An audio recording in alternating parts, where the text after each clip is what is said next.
Hola, bienvenidos. Somos la maestra Eva Rautenberg y el profesor Juan Carlos Rangel. Vamos a presentar el proyecto La educación en el mundo hoy. La educación comparada es una rama de la pedagogía que poco se ha abordado en la Universidad Pedagógica Nacional, a pesar de que es un campo de estudio fundamental tanto para comprender el estado en que se encuentra la educación en nuestro país, como para conocer los sentidos, las características, el desarrollo e impacto de los procesos educativos en otras latitudes.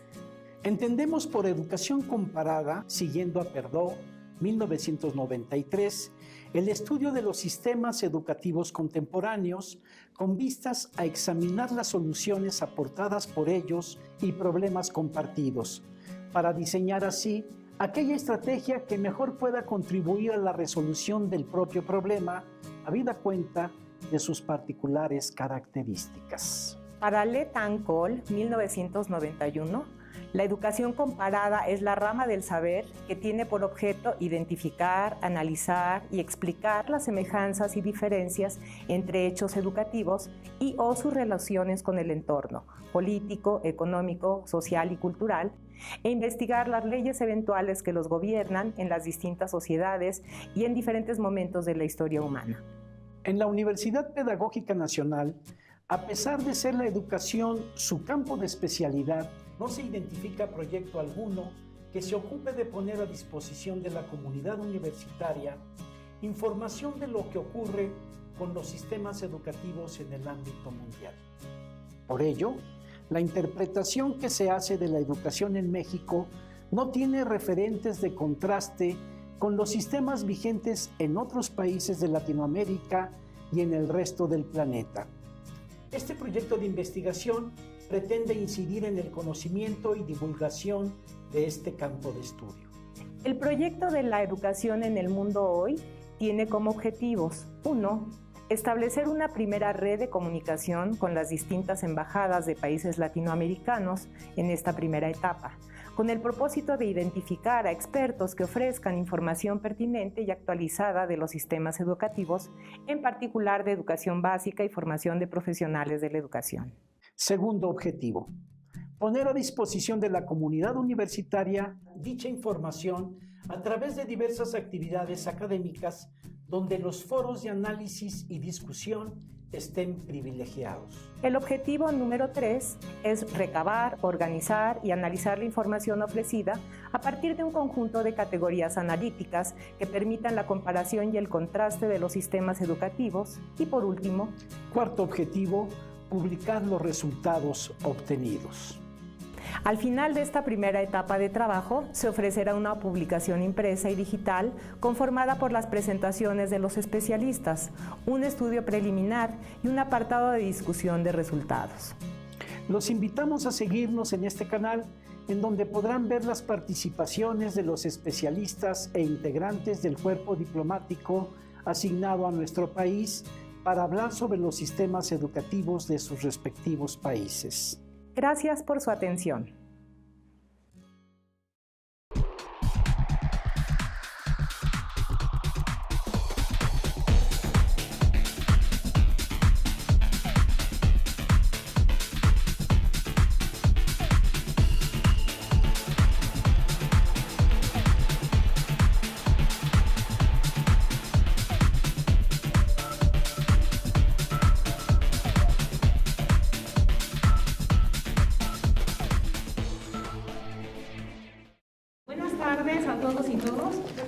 Bienvenidos a esta cuarta conferencia que tenemos en el marco del proyecto La educación en el mundo hoy, en la primera etapa que corresponde a la etapa de Latinoamérica.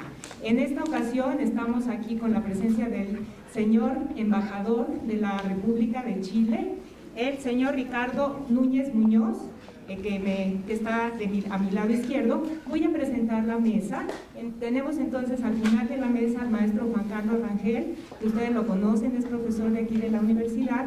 Enseguida tenemos al señor Jorge Valenzuela, que es el primer ministro de la Embajada de Chile en México, quien nos ha favorecido muchísimo con sus gestiones para que el señor embajador pudiera estar con nosotros en este día. Así que se merece un gran aplauso.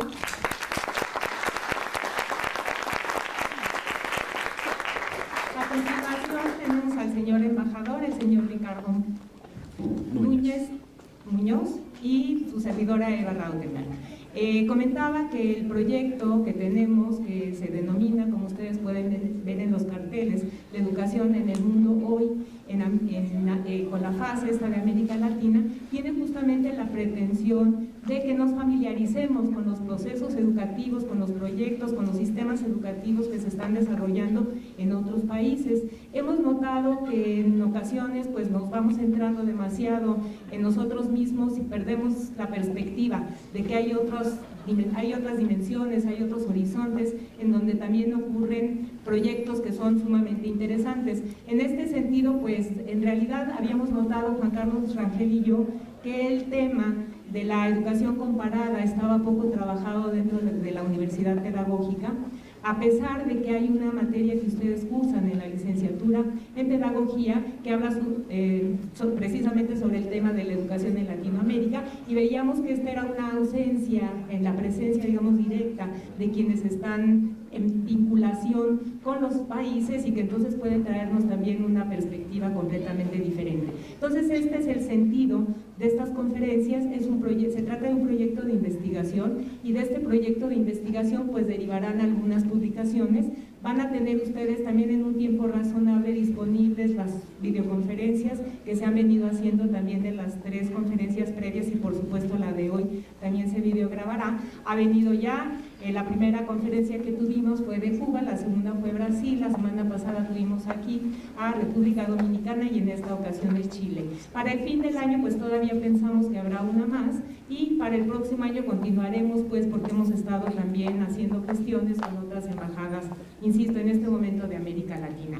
Voy a pasarle el micrófono al maestro Juan Carlos Rangel, quien va a dar una semblanza de Chile, para que se pongan ustedes en contacto con la cultura, con el espacio geográfico, en fin, con una serie de datos que él les va a proporcionar. Vamos a dar una semblanza de este país hermano que está en la costa suroeste de nuestro continente. Cuando de Chile, titulé estas palabras. Cuando de Chile es un hermoso poema lírico que Pablo Neruda escribió recorriendo las inmensas estepas rusas hacia 1954. Es una añoranza de la tierra, de su patria, de la larga franja de tierra que desde la septentrional ciudad de Arica hasta la isla de Diego Ramírez, el territorio más austral del continente y de Chile, recorre 4.270 kilómetros a los pies de los Andes. Aquí vive un pueblo laborioso y culto. Chile se define por 3 zonas geográficas. Chile continental, que limita con Perú al norte, Bolivia al nordeste y Argentina al este, y el marítimo paso Drake al sur. El Chile insular, que comprende las islas del archipiélago de Juan Fernández, las islas desventuradas en América del Sur, las islas Salas y Gómez y las de Pascua en Oceanía. Y el Chile antártico, el territorio de 1.250.000 kilómetros en el continente de hielo. Chile tiene una población de poco más de 18 millones de habitantes, de los cuales 8.9 son hombres y 9.1 mujeres. Debido a las mejoras en las condiciones de vida de la población, la esperanza de vida de los chilenos es la más alta de América Latina. En la actualidad, Chile está dividido en 15 regiones, incluida la región metropolitana de Santiago, 54 provincias, y para efectos de la administración local, las provincias están divididas en comunas. La educación chilena está regida por la Ley General de Educación, y cuenta con 4 niveles de educación: preescolar, básica, media y superior, de los cuales los 3 primeros son obligatorios, y de ello nos hablará nuestro visitante distinguido. Chile, país de poetas. Cuando de poesía en español se habla, tienen que mencionarse los nombres de Gabriela Mistral, primera mujer premio Nobel de Iberoamérica, y que recibió esta distinción en 1945, y de Pablo Neruda, premio Nobel 1971, a quien Gabriel García Márquez nombraba como el más grande poeta del siglo XX en cualquier idioma. De los poetas Gonzalo Rojas y Nicanor Parra, ambos premios Cervantes, junto al novelista Jorge Edwards Valdés. Gabriela Mistral tiene un significado muy especial para los mexicanos. Cuando la educación mexicana se encontraba en un proceso de transformación radical en el año de 1922, fue invitada ilustre de José Vasconcelos, secretario de Educación. Aquí permaneció casi 2 años, trabajando con los intelectuales más destacados del mundo hispanohablante en ese entonces. De importancia central para la poesía en lengua española es el Canto General 1950, cuya primera edición fue publicada en México con ilustraciones de Diego Rivera y David Alfaro Siqueiros. Es un canto a la América nuestra, a sus héroes, a sus luchas y a su vasta geografía. El poema Alturas de Machu Picchu, incluido en este poemario, es considerado como la más importante contribución de Neruda a la poesía. ¿Cuántas generaciones de latinoamericanos nos hemos formado sentimentalmente con los versos de Neruda? Desde los 20 poemas de amor y una canción desesperada, con las odas elementales, hasta los 100 sonetos de amor. En 1970, con el apoyo de la Unidad Popular, Salvador Allende es electo presidente de Chile. La injerencia del imperio, veíamos en la pasada conferencia del embajador de la República Dominicana, también fueron invadidos, han invadido Panamá, invadieron México, las últimas guerras en Vietnam, en Irak, han sido desastrosas. Bueno, con la injerencia de los Estados Unidos, provocó un estado de excepción y se fraguó un golpe de Estado por las Fuerzas Armadas de Chile el 11 de septiembre de 1973. Acabamos de conmemorar el pasado 11 de septiembre el 43 aniversario. En su último mensaje dirigido al pueblo chileno, dijo el presidente Salvador Allende: sigan ustedes sabiendo que mucho más temprano que tarde se abrirán las grandes alamedas por donde pase el hombre libre para construir una sociedad mejor. Hoy el pueblo chileno trabaja afanoso en las nuevas alamedas y construye su futuro. Cuando de Chile hablamos, quiero recordar aquí a los cientos de chilenos, los mejores hijos del país trasandino, que fueron maestros y estudiantes en las universidades mexicanas.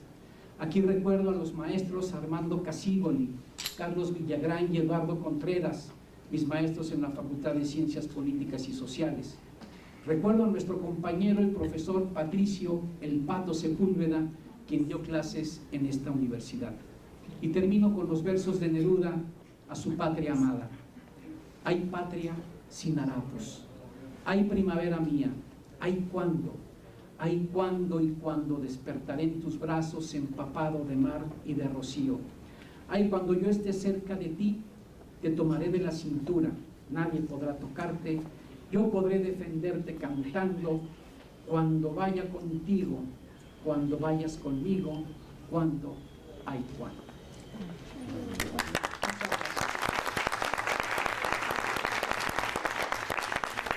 La palabra a Jorge Valenzuela, primer consejero de la embajada, quien nos va a dar una semblanza de nuestro distinguido invitado. Muchas gracias, profesor Eva. Quiero darle las gracias a todos por esta invitación. El embajador y yo estamos muy orgullosos de poder asistir a esta universidad. Les cuento algo sobre el embajador Ricardo Núñez. El embajador Núñez nació en un pueblo minero en el sur de Chile, en Suwe, en 1939. Es un destacado político y ex senador del Partido Socialista de Chile. Fue dirigente de la Concertación de Partidos por la Democracia y vicepresidente de la Internacional Socialista.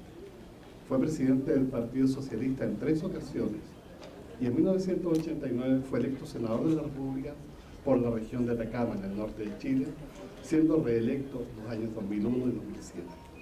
En 1994 formó parte de la directiva de la Cámara Alta, ocupando el cargo de vicepresidente. El embajador Núñez es profesor de Historia y Geografía de la Universidad de Chile y sociólogo también de la misma universidad. Y fue presidente del Instituto de Igualdad e integrante de la Comisión Internacional del Partido Socialista. En el extranjero, ha sido distinguido con el grado de profesor honoris causa del Consejo Mundial de la Educación, por el gobierno peruano con la Orden de Gran Cruz, por el gobierno italiano con la condecoración de la Orden de Gran Ufficiale, y en Argentina recibió un homenaje del Consejo Nacional Armenio por su compromiso y solidaridad con la causa de ese país. En mayo del 2014, la presidenta de Chile, Michelle Bachelet, lo nombró embajador de Chile en México, cargo que desempeña hasta ahora. Con ustedes, el embajador Ricardo Núñez. Bueno, quiero en primer lugar saludar a todos los alumnos y alumnas de la Universidad Pedagógica Nacional, universidad que me recuerda también mis estudios, porque también estudié pedagogía en la Universidad de Chile, en el Instituto Pedagógico de la Universidad de Chile, donde me titulé de profesor de Historia y Geografía y Educación Política. Lo último relativo nada más. Bueno, quiero saludar a Eva Raustenberg y a Juan Carlos Rangel, por cierto, por la invitación que me han formulado para expresar algunas ideas respecto al tema que yo entiendo que les interesa fundamentalmente, que es saber cómo estamos enfrentando desde la perspectiva de Chile el tema de la educación.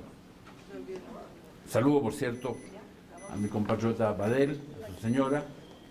Los saludo muy cariñosamente porque son de los grandes aportes que nuestro país hizo después de la tragedia que tuviéramos en 1973 a este pueblo solidario y hermoso como es México, a donde se radicaron un número muy importante de intelectuales, académicos, científicos chilenos que sufrieron la persecución de la dictadura atroz de Pinochet, pero encontraron aquí en México un lugar, un hogar, donde cobijarse, no solamente con su familia, sino también cobijarse desde el punto de vista de sus intereses académicos o intelectuales. Siempre hemos sostenido que la educación, tal cual como la conocemos hasta el momento, desde los griegos adelante, necesariamente tiene que ser reflejo de la sociedad concreta donde se desenvuelve. No es posible pensar la educación o el proceso educativo si esta no está inserta realmente en el mundo concreto en el cual nos movemos. La gran pregunta que yo creo que ustedes, y yo diría que casi toda la humanidad se está haciendo, es ¿cuál es el mundo concreto en el cual estamos viviendo? Estamos viviendo, por cierto, un mundo muy distinto al que vivieron nuestros abuelos. Yo me atrevería a decir incluso que mis hijos están viviendo un mundo muy distinto al que yo viví. Que es altamente probable que vuestros padres o vuestros abuelos tengan una rememoranza de México muy distinta a la que tienen ustedes. Esto no es un fenómeno que haya ocurrido siempre en la historia de la humanidad. Lo cierto es que desde el siglo XIX, desde la Revolución Industrial, pasando por las revoluciones político-sociales que ha vivido la humanidad, como la Revolución Rusa, la propia Revolución Cubana, la experiencia chilena, en fin, la experiencia que se ha vivido en América Latina, la situación que ha vivido Europa, las 2 guerras mundiales del siglo XX, lo cierto es que le dieron una velocidad de cambio a la humanidad que no había conocido tanto antes el desarrollo mismo del ser humano. Si uno mira en una línea de tiempo, los cambios que se han operado en los últimos 50 años equivalen prácticamente a los cambios que se operaron en la humanidad durante los últimos 4.500 años. Desde que sabemos de la historia de los sumerios, ahora sabemos un poco más de los etruscos, estamos sabiendo más de los cartagineses, estamos sabiendo más en fin, de todas las civilizaciones llamadas antiguas, algunas de las cuales prácticamente ya desaparecieron sobre la faz de la Tierra. Los últimos 50 años han sido de una velocidad de cambio extraordinaria, que no se lo imaginaron ninguno de los filósofos del siglo XIX, que son todavía parte muy importante de nuestra manera de apreciar la humanidad. Ni Carlos Marx, ni Weber, ni Descartes, ni ninguno de los grandes filósofos y cientistas políticos del siglo XIX previeron que los cambios que se iban a producir en la humanidad iban a ser de tal velocidad y de tal profundidad.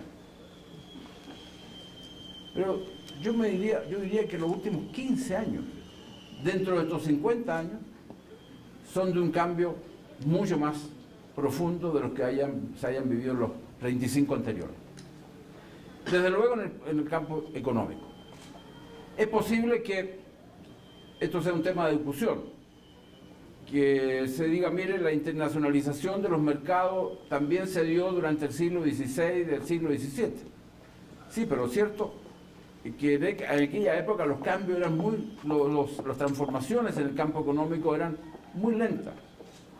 La sociedad mercantil era muy distinta a la sociedad que tenemos desde el punto de vista económico ahora. Por lo tanto, entre las cosas que tenemos que tener en cuenta es de que se ha internacionalizado el mercado.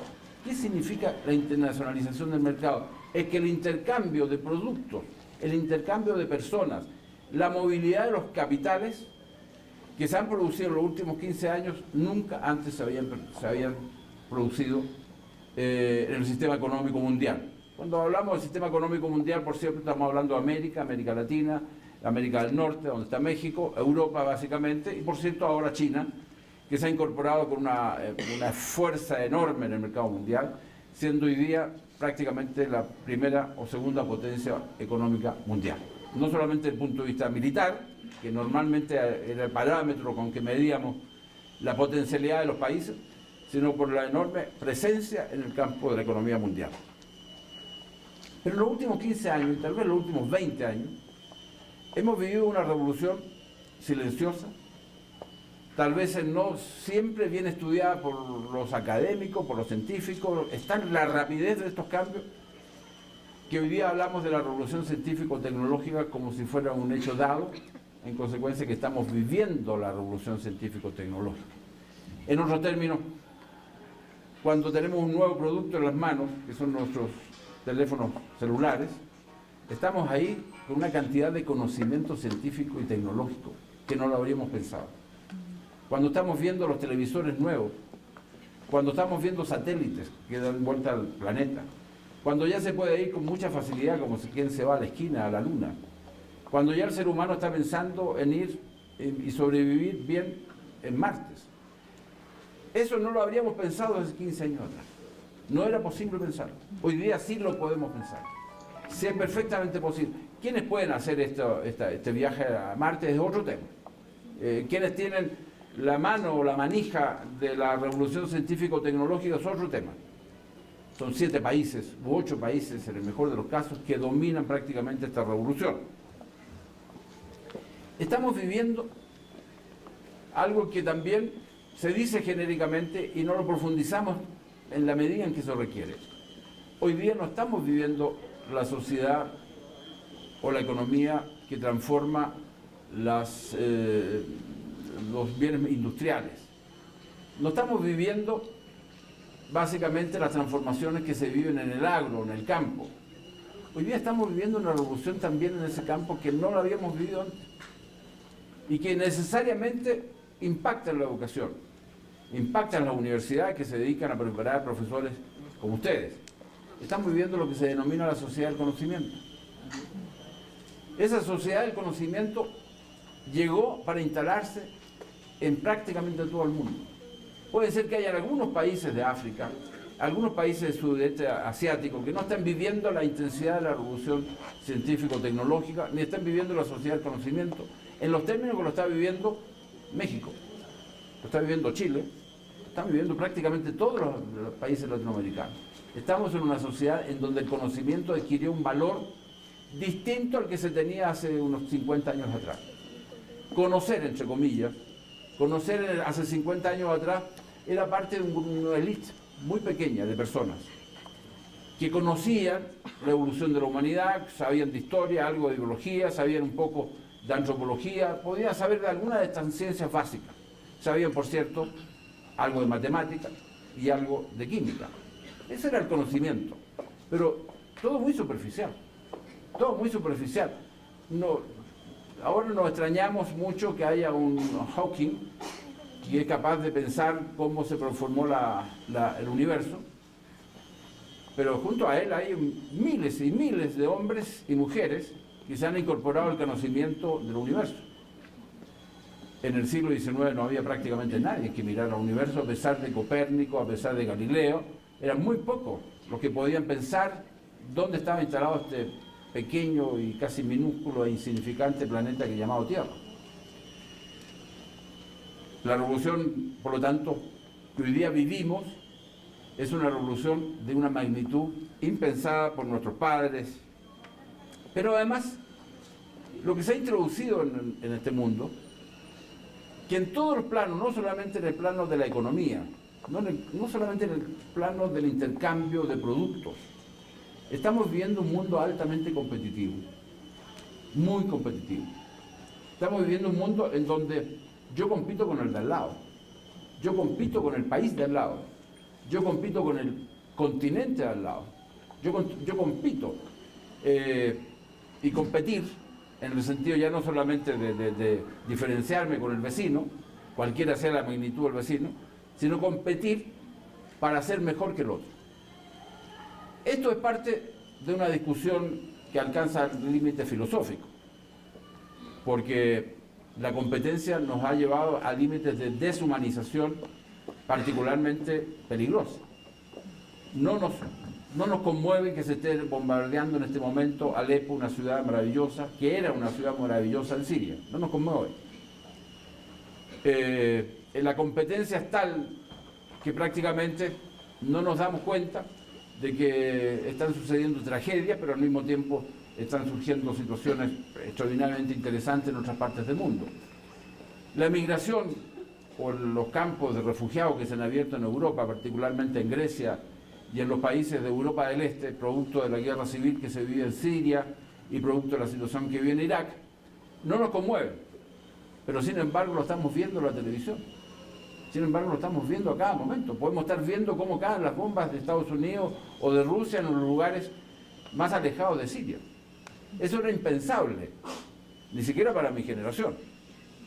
¿No? Era impensable pensar de que yo podía con mi teléfono ver aquello. Pero bueno, lo cierto es de que se ha incorporado en las relaciones humanas, en las relaciones entre países, en relaciones entre sistemas políticos, se ha incorporado este tema de la competitividad, que nos lleva a situaciones particularmente peligrosas, desde el punto de vista humano, como ya lo he señalado. Pero otro fenómeno que también tiene que ver con la educación, necesariamente, despojarlo de importancia sería un error. Hoy día, usted lo que vende no es un celular, sino que vende conocimiento. Hoy día usted lo que nos vende es un auto, usted vende conocimiento.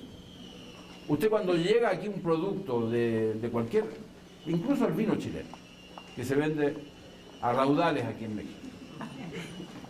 Mucho, demasiado llevar. Pero bueno, nos van a dejar sin vino. Vamos a tener que tomar. Pero bueno, cuando se llega el vino chileno, ahí no solamente hay el producto natural de la uva tratada, ahí hay conocimiento, necesariamente hay conocimiento.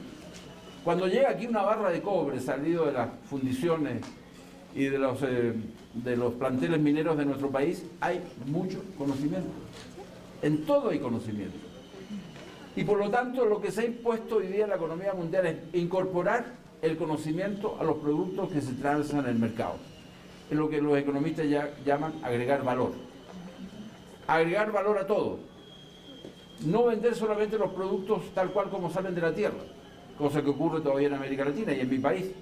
Vendemos cobre como tierra, sin ningún valor agregado, en un porcentaje enorme. No todo el petróleo que sale de México se trata en la refinería. No todo el café que sale de Colombia se trata para los efectos de que puedan competir en el mundo globalizado. Pero lo que hay es una demanda de agregar valor a los productos que nos entrega la naturaleza. Eso es un fenómeno de hace siglos, sí, pero que ahora se acentuó mucho más que antes. ¿Cuál es el problema que está viviendo, en mi opinión, la educación, particularmente la educación, pero no solamente la educación. Es que estamos frente a un fenómeno que hay cambios muy lentos en relación a la velocidad de la transformación. Y eso se observa particularmente en ámbitos como la cultura, en ámbitos como, particularmente en países como el nuestro, de la política. La política no evoluciona, no que se transforma, no cambia a la velocidad de las transformaciones que está viviendo el siglo XXI. La cultura y la educación. La estructura educativa que nosotros tenemos prácticamente en todos los países de América Latina es del siglo XIX, parte del XX. Gabriela Mistral, que era una persona que miraba con sentido estratégico la educación, por eso José Vasconcelos, como se ha reseñado, la contrató junto con otros intelectuales, un gran intelectual argentino, Alfredo Palacio, que también conjuntamente fue contratado por José Vasconcelos. Bueno, tenían sentido estratégico. Sabían claramente que la educación era una herramienta de cambio en nuestras sociedades injustas. Sabían perfectamente que la educación era un proceso de formación, pero al mismo tiempo de transformación de la sociedad. Sabían perfectamente que ello. Hoy día yo diría que nos está faltando en el ámbito de la cultura, entendido esto en términos muy generales, en el ámbito de la política y en el ámbito de la educación específicamente, no hay todavía una visión estratégica que nos permita enfrentar estos cambios veloces que se han producido a nivel de la humanidad. Y la educación en general se transforma muy lentamente con muchas dificultades, como la que yo observo en México y como la que se observa en mi país. Las transformaciones del sistema educativo en general no viven a la velocidad de los cambios que se está produciendo en la humanidad. Estos cambios, por favor, no llegaron para quedarse solamente, llegaron para evolucionar. Son cambios de una profundidad enorme. En el campo científico-tecnológico ya ayer apareció en España un tratamiento que va a permitir disminuir los efectos del Alzheimer. Hace 5 años atrás era imposible pensarlo. Imposible pensarlo. Ya dije que ya el hombre vaya a llegar a Marte, ustedes seguramente lo van a vivir. Lo van a vivir intensamente cuando el hombre llega al otro planeta. Eso ya es posible, ya no es la Universidad de Chile inauguró este semestre una cátedra muy interesante que se llama ¿Cómo vivir fuera del planeta? Interesante porque yo creo que jóvenes como ustedes se van a interesar, porque en algunos, seguramente en la imaginación que a todos a veces tenemos, es tan feraz nuestra imaginación, nuestros sueños a veces nos llevan a salirnos del planeta. Algunos de nosotros a lo mejor pensarían, muchos de los jóvenes que están acá, mujeres incluidas, por cierto, ¿cómo será vivir la experiencia de estar en otro planeta?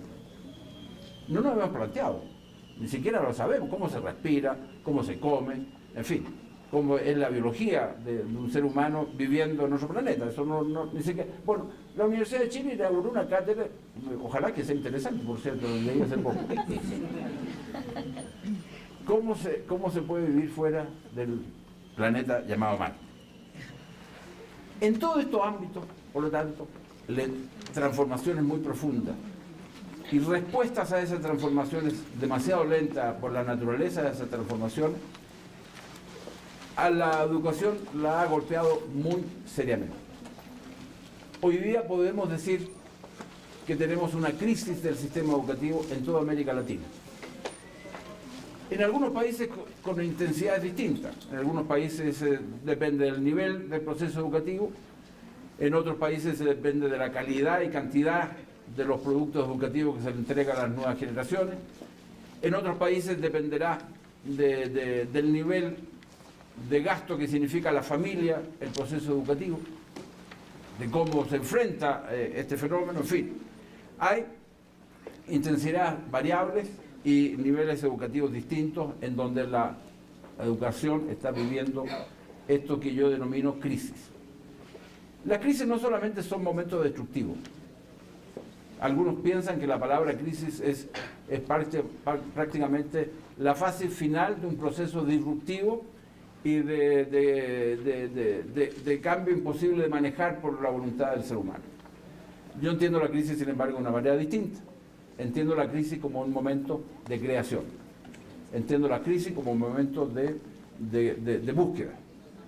Entiendo la crisis como un momento de replantearse sueños. Entiendo la crisis como un momento de desafío para la humanidad y para cada uno de nosotros. Por lo tanto, no me preocupa la palabra crisis cuando la utilizo para decir lo que yo siento que está viviendo muchos países de América Latina. ¿Cuáles son los aspectos más generales, diría yo, que afectan al sistema educativo, la educación en su conjunto en América Latina? No me voy a referir a Europa porque sería, primero, una pretensión vana de parte mía. Segundo, porque creo que los países son muy distintos. España no es Noruega. Y por cierto, Italia no es Suecia. Los españoles quisieran ser suecos, pero no. Y los chilenos de repente nos da por sentirnos europeos también. Los argentinos mucho más en todo caso.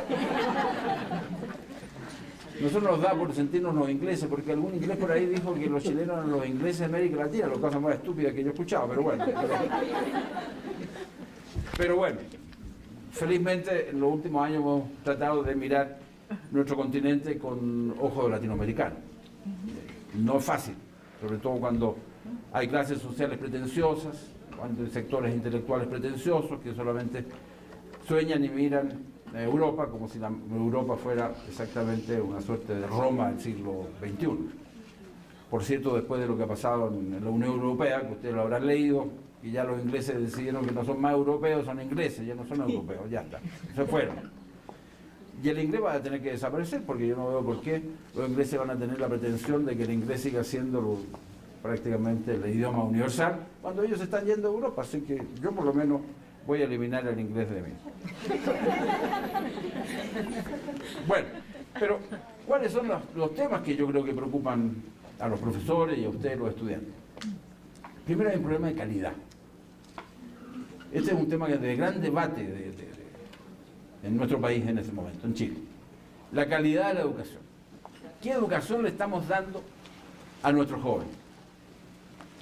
¿Qué educación está promoviendo el Estado de Chile, o los sectores privados, o los empresarios? ¿Qué educación le estamos dando a las nuevas generaciones?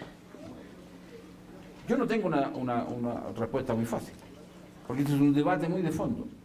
Porque ¿qué es lo que entendemos por calidad? Yo me atrevería a levantar una hipótesis nada más. Decir que la calidad del proceso educativo se mide en función de la cantidad, cualidad o potencialidad que ésta tiene para dar respuesta a los desafíos de la sociedad contemporánea. Me atrevería a decir que eso es básicamente, pero me doy cuenta que quedo corto. La calidad de la educación es para que quienes asumen la educación como parte sustancial de su vida, de su existencia, les permita sobrevivir dignamente.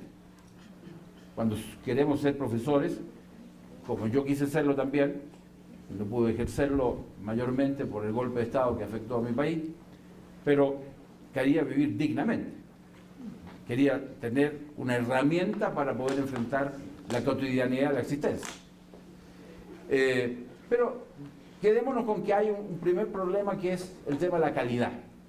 ¿Qué educación le estamos dando a las nuevas generaciones de latinoamericanos, y en el caso de Chile, qué calidad de educación le estamos dando? ¿Dónde vamos a radicar, como lo hizo José Vasconcelos el año 22, dónde vamos a radicar la institución madre de cada uno de nuestros países, o a lo mejor del continente en su conjunto, la capacidad para decir: hoy América Latina, México, Argentina, Chile, en fin, necesita este tipo de educación para enfrentar el tema de la calidad? Un segundo gran problema que se ha agudizado que es cómo financiamos la educación. No es fácil, porque durante prácticamente todo el siglo XIX y gran parte del siglo XX, en América Latina no era un tema, porque el Estado tenía la obligación de financiar desde la educación básica hasta la educación superior. Tenía la obligación. No era un tema de discusión. No formaba parte de un ideario distinto. En nuestro país, por lo demás, prácticamente el 85-90% de la educación era pública. La educación superior era pública. Teníamos baja porcentaje de educación básica, pero teníamos educación básica pública también, las escuelas públicas. ¿Pero quién financia eso? Hoy día los estados están viviendo, la mayor parte de los estados de América Latina, una profunda crisis económica, que no se ve por el momento la salida del túnel. México va a crecer muy poco. Este año le van a rebajar al presupuesto de educación un porcentaje no menor. En Chile también. No se reducen los gastos militares, curiosamente. No se reducen los gastos militares, sobre todo en países que tienen situación conflictiva con sus vecinos. Hablo de Chile. Entonces resulta que se disminuyen los gastos en educación, se disminuyen los gastos en salud, se disminuyen los gastos en vivienda, se mantienen los gastos militares, pero la educación, que es la actividad del Estado fundamental para asegurar la supervivencia del mismo Estado y del desarrollo de esa misma nación, resulta que se le aplican disminuciones drásticas a los presupuestos destinados a la educación. Y eso es, en mi opinión, es un contrasentido notable. Notable. Porque si hay algo a quien no hay que bajarle nunca los presupuestos de un país, son a la salud y a la educación. Nunca bajarle los presupuestos. Sin embargo, estamos viviendo eso. ¿Qué es lo que ha significado en términos de la educación? Que el Estado ha ido perdiendo responsabilidad en la educación recientemente. Sobre todo en el caso de Chile, en la educación superior, en donde solamente 17 de 56 universidades, algunas de las cuales llevan el título de universidades, la verdad que yo no se los daría, dan el título de universidad, les queda muy grande, pero digamos formalmente hay 56 universidades, de las cuales 17 solamente son universidades que tienen responsabilidad directa del Estado, o al gobierno de turno en este caso. Entiendo que en México es superior. Me doy cuenta cuando visito algunos estados que hay universidades estaduales que dependen del Estado y el porcentaje de estudiantes es mucho mayor. En cambio en Chile no. Está la privatización que ha vivido la educación por este problema de financiamiento, que hay un número importante de estudiantes hoy día forman parte más bien de sistemas privados o particulares del sistema educativo.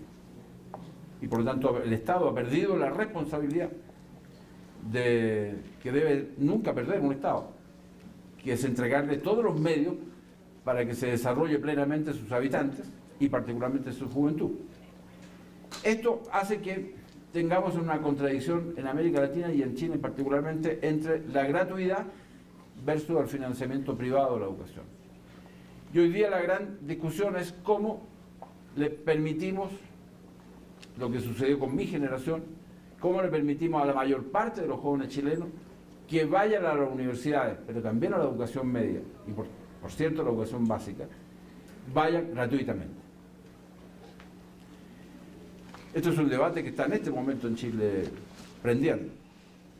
Ya este año, felizmente, el gobierno de la presidenta Bachelet logró que se incorporaran gratuitamente al sistema de educación superior, no solamente universitario, al sistema de educación superior 150.000 jóvenes, hombres y mujeres.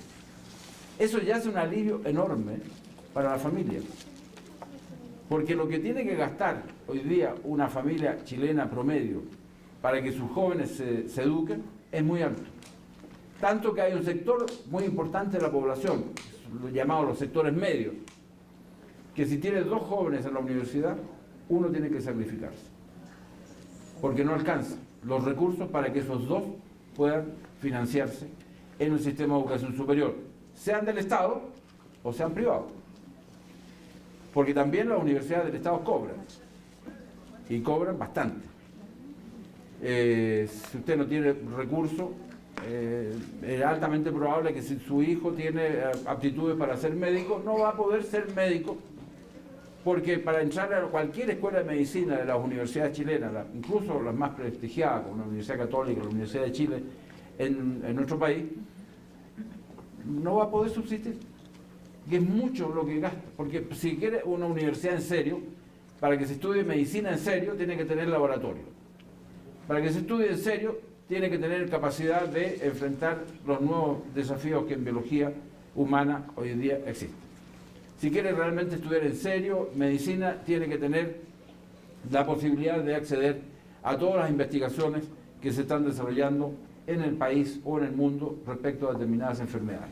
En fin, si se quiere impartir en serio, queramos tener médicos en serio, médicos reales que enfrenten las patologías que afectan a nuestro país, tenemos que tener universidades con todos los medios necesarios para que... Eso no puede ser que solamente en Estados Unidos y en algunos países europeos. Porque si no lo hacemos en América Latina, nosotros vamos a estar condenados, como continente y como países, a vivir patologías que no vamos a ser capaces de enfrentar. Ya algunas que hemos vivido en los últimos tiempos. En fin, entonces estamos frente a otro debate en Chile, que es la educación pública versus la educación privada, que está relacionada con el tema del financiamiento. Hay un gran, digamos, existe hoy día bastante conciencia de que hay que el Estado, independientemente del gobierno, vuelva a tener el rol que le fue quitado durante un proceso básicamente durante la dictadura, pero que nosotros no hemos sido capaces de revertir en los años de democracia que hemos tenido. Pero eso significa dotar nuevamente del rol del Estado. No el mismo rol que tenía el Estado anteriormente, vale decir, de determinar incluso el currículum de cada uno de los niños hasta saber exactamente qué se les enseña a nivel superior. No, un rol distinto, un rol diferente, donde haya currículum flexible, por ejemplo, donde haya currículum que den cuenta de la diversidad étnico-racial que puede tener un país, que den cuenta de la diversidad étnico-geográfica que puede tener un país, como México, como Chile, como la mayor parte de... Sí, pero un Estado distinto, más dinámico, más inteligente, si la palabra cabe, para enfrentar el proceso educativo de manera distinta. Esto pasa, todos estos cambios que queremos introducir, entre ellos que el rol del Estado nuevamente se consolide, pasa por un tema que está directamente relacionado con ustedes. ¿Cómo formamos profesores y profesoras para los distintos niveles del proceso educativo? Independientemente que en algunas partes la educación básica es de tantos años, en la educación media de tantos años y la educación superior de tantos años. Independientemente de aquello, independientemente de los niveles. ¿Cómo formamos a nuestros profesores para los distintos niveles? Uno de los temas que sé que ha provocado gran problema en México y que no ha sido tan grave en Chile, que es el tema de la evaluación docente. Porque no es posible pensar que un profesor vaya a impartir de la mismo modo, de la misma manera, con la misma profundidad durante 20 años que ejerce como profesor. Esto es válido para un profesor universitario, para un profesor secundario o de educación media, para educación básica, por los cambios que se producen. Y por lo tanto, una de las tareas que cuando yo me formé como pedagogo, no era tan dramático, porque el mundo tenía una cierta pasividad, el mundo se estaba desarrollando a un cierto ritmo, no tenía la aceleración que tiene hoy día.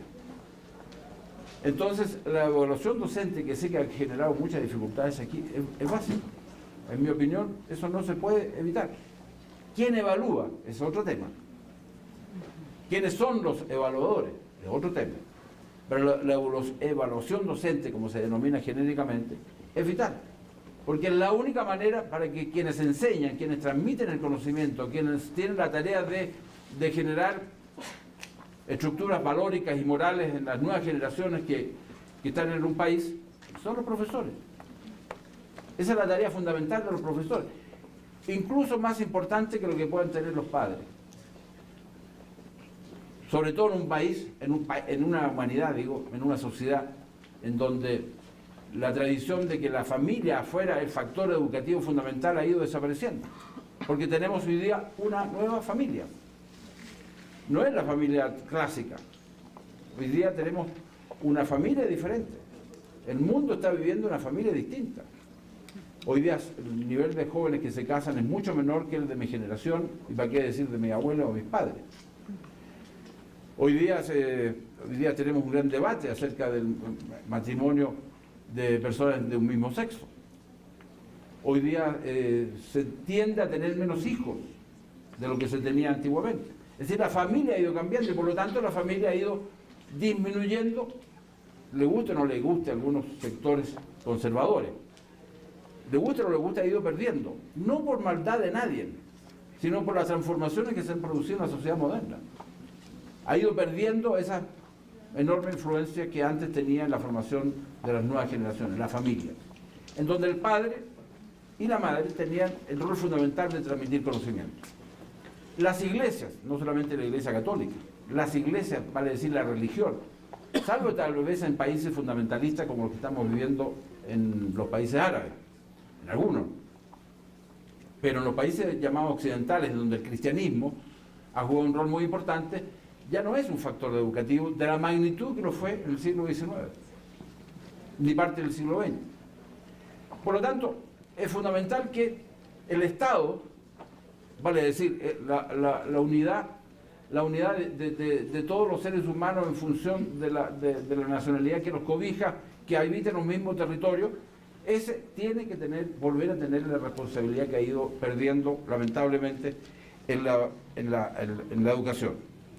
Termino para decirle que otro drama que tiene la educación superior particularmente, y que lo tienen también los institutos pedagógicos, universidades pedagógicas como esta, que es entre universalidad y selectividad.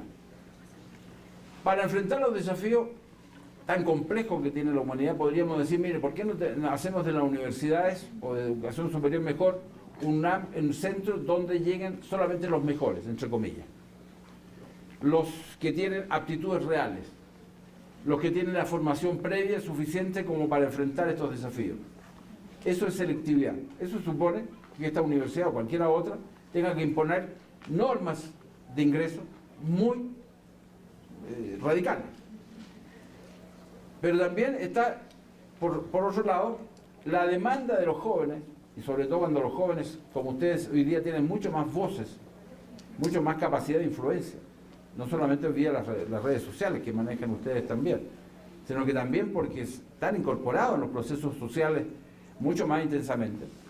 Hoy día los jóvenes reclaman más bien universalidad, reclaman de que no tener tantos obstáculos para llegar a la educación superior, porque saben que la educación superior de cualquier nivel, universitaria o técnico profesional, les va a permitir tener la posibilidad de acceder mejor al empleo, al trabajo y por lo tanto una vida más digna.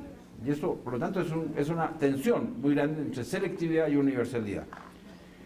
Por último, quiero decirles que, según mi conocimiento, no conozco bien esta universidad, por cierto, pero conozco en algo la universidad en donde yo ejercí hasta hace poco, la Universidad de Chile, y también la Universidad Técnica del Estado, que la dictadura la destrozó en Chile, realiza muy poca investigación en el ámbito de la educación.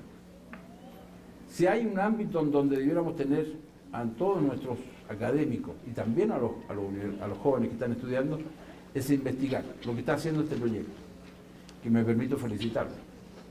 Lo que están haciendo ustedes es tratar de tener lo que antes se denominaba una visión más completa de la educación comparada, como lo decía el profesor Rautenberg. Pero eso hay que hacerlo permanentemente. No hay que hacerlo solamente en un semestre, en un año académico, hay que hacerlo permanentemente. Tenemos que tener investigaciones permanentes, porque los cambios, como dije al principio, son tan profundos, son de tal magnitud, que la educación, para que realmente no se quede atrás, no quede como algo baldío, en fin, como que no es capaz de provocar los cambios de mentalidad, valóricos, en fin, de la nueva sociedad. Para eso se requiere estar con todas las antenas puestas en lo que pasa en todo el mundo. Gracias por haberme invitado. Espero que les haya interesado. No me referí mucho a Chile, porque lo cierto es que estoy convencido de que México, Chile, Perú, Chile, Colombia, estamos viviendo más o menos casi los mismos fenómenos. Muchas gracias.